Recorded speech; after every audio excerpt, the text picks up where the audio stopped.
we should not lose sight of the fact that this is a long game for Republicans. The undermining of the ERA is not just about this particular midterm. It's about midterms. So I think Democrats are going to continue to fight fire with fire, because we understand that this isn't just about November. Again, it's a long-term play to undermine black political power. How does the Calais case, the VRA case, undermine black political power? All black Americans, all white Americans, all Americans before the Calais case had one vote, and now they all still have the franchise and they have one vote.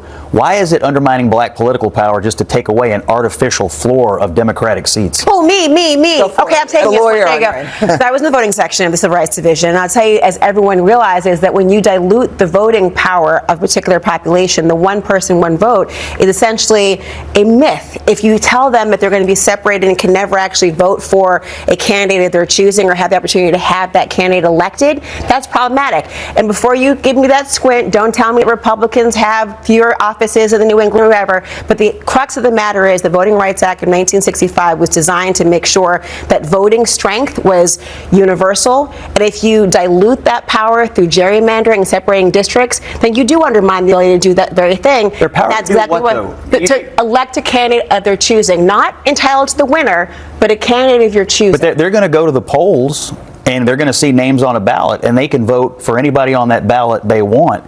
To me, the underpinning of your argument is black political power must be aimed only at one political party. I think the conservative argument here is that black voters, white voters, any voters in any community ought to expect out of both parties an argument, what's best for me as an individual American voter? Well, and so to try to group people together and say you all are forced to vote for one kind of a candidate, aka Democrats. I hear you, Scott, but you're not quoting my argument. You're quoting someone else's. Mine is actually directly related to the voting power, and it's not about partisanship. You asked the question as to why and how it could undermine black voting strength.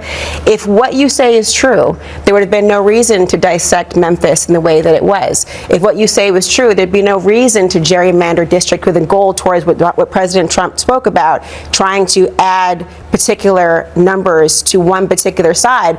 I think people universally do want one person, one vote to actually be the case, but with gerrymandering, that can't exist. Stand by, everyone. We got more to talk about. Yeah, it's my show. Last word. Next.